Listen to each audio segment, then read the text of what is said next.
Cek cek ya. Halo. Selamat pagi Bapak Ibu guru. Proyek pertama pelajaran Pancasila Pamiko Patoto Bujeni Botanika. Selamat datang di video tutorial pengisian rapot dari proyek yang pertama. Mohon maaf sebelumnya kita tidak bisa bertemu secara langsung terlebih dahulu karena ya intensitas bertemu yang cukup sedikit ya Bapak Ibu ya. Jadi kita akan mendengarkan sebuah sosialisasi dengan menggunakan video terlebih dahulu seperti itu. Oke, kita langsung saja. Ya,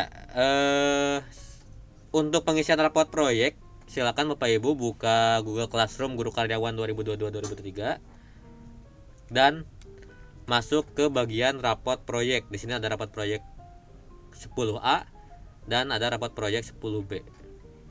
A, B, A, B. Kita lihat yang A. Oke, di sini ada sebuah format rapot yang Bapak Ibu fokuskan adalah silakan masuk ke bagian atau ke sheet yang penilaian 1.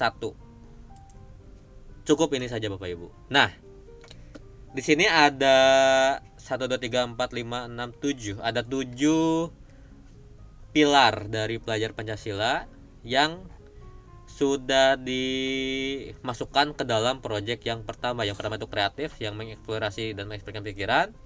Ada bereksperimen dengan berbagai pilihan, membangun tim, aktif menyimak, menyelaraskan, menjelaskan kapasitas kelompok, dan secara kritis mengklarifikasi dan menganalisis gagasan informasi. Nah, ini adalah bagian-bagian atau pilar-pilar dari rapat dari pelajar Pancasila yang masuk ke dalam proyek yang kita buat, yaitu miniatur 3D. Nah, untuk penilaiannya di sini ada BB. Untuk BB itu belum berkembang. Ada MB mulai berkembang. Ada BSH berkembang sesuai harapan. Dan ada SB sangat berkembang, artinya bagus sekali gitu ya, bagus banget. Nah, untuk pengisiannya cukup kasih tanda V besar aja di kolom yang Bapak Ibu sesuai. Misalnya untuk Abim, untuk Abraham Banyu, mengeksplorasi dan mengekspresikan pikiran dan atau perasaannya dalam bentuk karya dan atau tindakan, serta mengevaluasinya. Dan ini masih kurang ya. Dan mempertimbangkan dampak dan risikonya bagi diri sendiri dan lingkungannya ke depan menggunakan berbagai perspektif. Nah, misalnya untuk kolom ini Abraham Banyu memiliki nilai mulai berkembang. Ya udah kita kasih V di mulai berkembang. Sesimpel itu.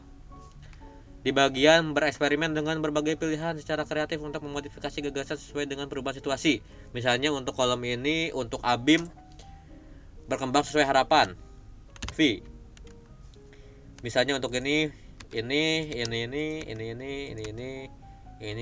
dan siswa yang lainnya ya Bapak Ibu ya. Silakan isi juga, disesuaikan sampai ke bawah.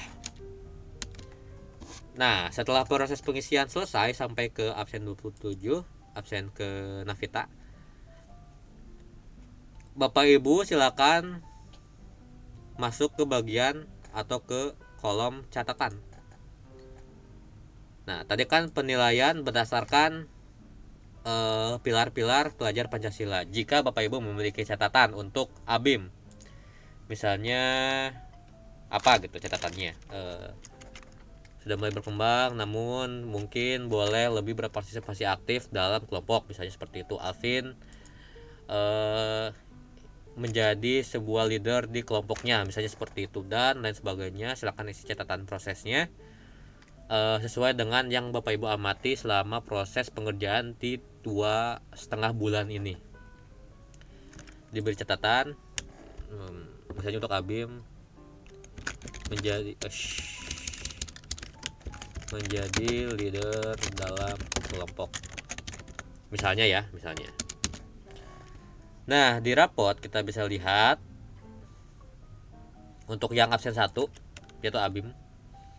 Di sini ada proyek pertama, miniatur 3D. Ini deskripsi proyeknya. Nanti kita tambahin bersama ya. Hehe.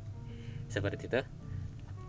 Ini datanya untuk BB itu seperti apa, MB itu seperti apa, BSH itu seperti apa, dan SB itu seperti apa. Ada tanda tangan dari wali kelas, mengetahui orang tua dan mengetahui kepala sekolah. Dan berikut adalah rapotnya yang sudah di checklist. Dan ada catatan prosesnya. Nah, seperti itu untuk rapot project pelajar Pancasila. Cukup sederhana, cukup simpel, tidak ada yang benar-benar baru ya Bapak Ibu ya, karena untuk proses pengisian rapot mid, rapot akhir juga kurang lebih mirip seperti ini. Yang Bapak Ibu bisa kerjakan cukup di bagian penilaian 1 dan di bagian catatan, dan untuk pengecekan di rapot. Seperti itu. Penilaian, catatan, rapot. Silakan Bapak Ibu untuk kerjakan. Untuk deadline sama seperti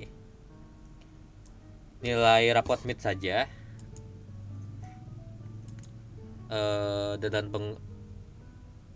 Sebentar, untuk deadline itu bisa sampai tanggal 28 ya Bapak Ibu ya, karena 28 itu adalah hari terakhir siswa dalam presentasi projectnya.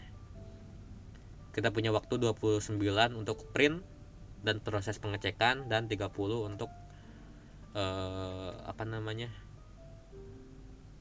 untuk menyortir seperti itu, disesuaikan dengan nama-namanya dan dimasukkan ke dibagikan ke wali kelasnya masing-masing seperti itu. Jadi untuk proses pengisiannya paling lambat tanggal 28 September, dan pemberian rapotnya pada tanggal 1 Oktober berbarengan dengan rapot mid seperti itu. Baik, mungkin itu saja tutorial singkat pengisian rapot project pada pagi hari ini. Terima kasih Bapak Ibu. Selamat mengerjakan. Jika ada kesulitan silakan hubungi saya saja baik secara langsung maupun melalui chat. Terima kasih. Dadah.